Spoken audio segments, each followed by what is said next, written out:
Au centre, le nouveau Premier ministre britannique Keir Starmer.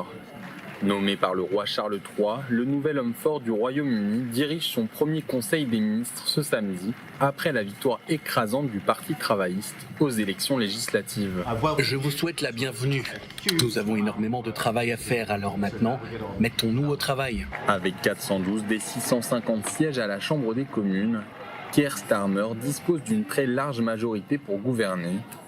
Il souhaite notamment relancer la croissance, réduire l'immigration et rapprocher le Royaume-Uni de l'Union européenne sans pour autant revenir sur le Brexit.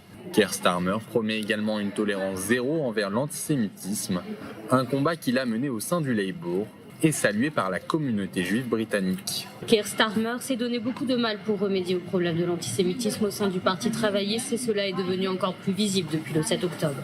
Élu à la tête du Labour en 2020, Keir Starmer a martelé que son succès dépendrait notamment du retour de la communauté juive au sein du parti. Un retour qui s'est traduit dans les urnes.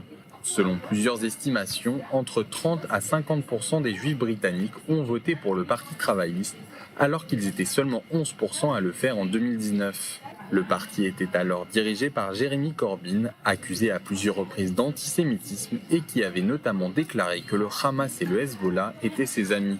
Marié à Victoria Starmer, de confession juive, le couple élève leurs enfants dans la religion et il leur arrive de fréquenter une synagogue libérale.